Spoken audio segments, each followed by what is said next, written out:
Hey, and welcome to the Headliner Podcast. We're dedicated to helping podcasters promote themselves and increase their listenership through social videos for their podcast. On this week's episode, we're going to be looking into the concept of paid promotion when it comes to promoting your podcast. It's an idea that's probably crossed every podcaster's mind at one point or another. What if I paid for an ad on social media to get my show in front of some new listeners?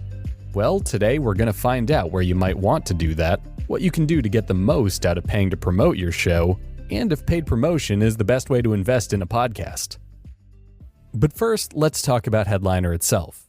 If you're a podcaster that's looking for a quick and easy way to share clips from your show on social media, then we've got the tool for you. Our site, headliner.app, allows you to quickly upload some audio, pick a moment from your file, and add some art in a waveform to it in order to export a video that could be shared on Twitter, Instagram, or Facebook. On top of that, you can even add an automatically generated transcript to your clip, which can significantly boost the reach of that video. If you think you're ready to start promoting your podcast with video, you could sign up for a free Headliner account at headliner.app. So let's dive into things. When it comes to paid ad platforms, there are 3 places you can promote your podcast that we'll be looking into today. These platforms are social media, actual podcast apps, and through Google AdWords. Each of these platforms have their own strengths and weaknesses that could benefit different shows in different ways. For example, using paid ads on Twitter or Instagram has the potential to reach a wide variety of people, and through the settings available to you while you're setting up your ad, you'll be able to somewhat specify the audience that'll see it. But you won't necessarily be able to filter your ad's audience to be sure that they'll be interested in podcasts to begin with, which can affect conversions into listeners. Instead of simply trying to convince someone to check out your show, you'll have to sell them on the idea of podcasts as a form of content, and then sell them on listening to your show.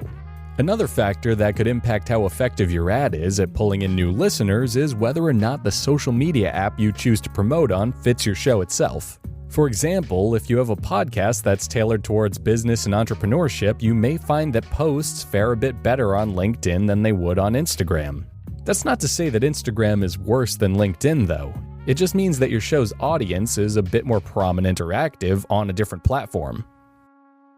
When it comes to promoting on social media, trial and error may be necessary to find out which app will give you the best return on investment for your ad. Alternatively, you could try promoting your podcast directly to podcast listeners on a podcasting platform that allows for paid advertising.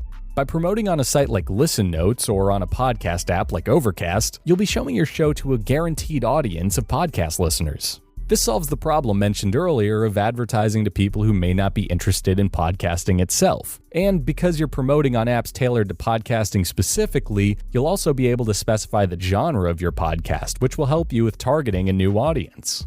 As for drawbacks to promoting through podcast apps and sites directly, you'll be somewhat limited in who you're promoting to due to being locked onto that specific app. Promoting on something like Overcast is great and could lead to a lot of exposure and growth for your show, but you'd only be growing your audience on that app. While this isn't a reason to avoid promoting your show in this way, it is worth noting that you won't be promoting your content on larger podcast apps like Apple Podcasts or Spotify, which would mean you aren't raising your exposure on either of those apps and improving your chances of charting or being featured on those platforms. And that brings us to the third platform you could pay to promote your podcast on: Google. Through Google AdWords, you'll be able to advertise your podcast directly on Google search results, giving you access to anyone looking for information that your podcast could provide to them. On top of that, AdWords are extremely customizable and can be used for very targeted and specific advertising. One of the biggest draws to Google AdWords is the fact that, unlike a post on social media, your ad won't be viewed as something that's intrusive to what the potential listener was doing before they saw your post. Because this ad is appearing directly on Google, you'll be positioning yourself to someone that was looking for a site related to your podcast. Once you've chosen the place that you'd like to run your paid promotion, the next decision you'll have to make is how you'd like to present your ad and how you can make sure to get the most out of it. Before we even get into the ad itself, the first thing you can do to optimize things is decide where you'd want to send a potential listener. In order to get the highest reach, you're going to want to send people seeing your ad over to a site that has listening options for users coming in from an iPhone, Android, or a computer. This helps ensure that everyone interested in listening to your show can do so in the easiest, most convenient way possible. As for how you can do this, there are several ways to do it, and they each have their own strengths and weaknesses. The first way is to create a custom landing page for your site and to make sure it has exit links for a number of podcast players. This would allow someone to visit your site, maybe read a little more about your podcast, and then head over to one of the provided podcast players that you've provided a link to. Which brings me to the drawback of doing things this way. If that listener wanted to listen to your show on an app that you didn't provide a link to, they'll either need to use one of the links you did provide or remember to manually search for your show on an app of their choice. Alternatively, you could use a site like pod.link, which aggregates all of the places your podcast is available and allows listeners to share the podcast on social media, create a clip for it using Headliner, or even just listen to the podcast itself from that site. Given the fact that pod.link can accomplish a lot of the same things that a landing page can, it's a great option for people looking for a quick link to use to promote their show without building a site themselves. The only drawback here is because it was automatically generated, you can't edit it to include additional info about your show in the same way that you could through a landing page. And finally, if you're marketing your podcast on a platform that supports it, like Facebook for example, you could actually direct people to different sites based on the type of device they're using. This means that you could effectively funnel potential iPhone users to Apple Podcasts while making sure that Android users get sent over to Google Podcasts. And then there's the post itself. The best thing that you can do for your ad is to keep things as short and sweet as possible. You want to be able to hook your listener with something engaging and give them a sense of the value that they might get from listening to your podcast. You can either do this with a well-designed image, or if you really want to go the extra mile, through a video. And what better way to do this than with a Headliner video? You can attach a video to your paid post that could be a clip with a high-profile guest, a custom-recorded trailer for your podcast, or it could be as simple as a video of you pitching your podcast that has been transcribed on our video transcript wizard. The main idea here is to be as creative as possible so that your post will stand out and engage as many people as possible. And adding transcription could be a huge part of engaging that audience because it allows people to have the sound off on their phone and to still follow along to your ad and potentially turn into a listener. So with all of this in mind, it's time to answer the question of whether or not paid promotion really works for a podcast. I think paid promotion is a great way to get your podcast in front of a lot of people who may not have heard about it otherwise. With the right ad at the right place and with the right exit link, you'll be able to tap into your potential new audience and see some massive gains in your listenership.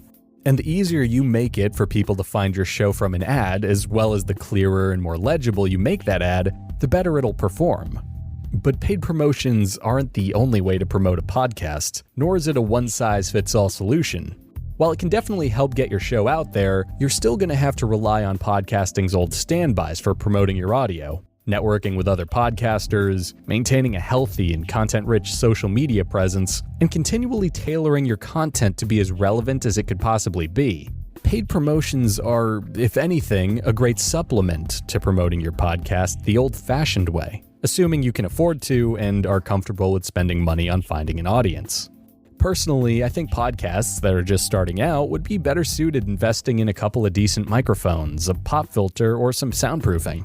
Alternatively, newer podcasters could invest in something like Headliner's Pro tier or a more powerful audio editor to help on the promotion and production side.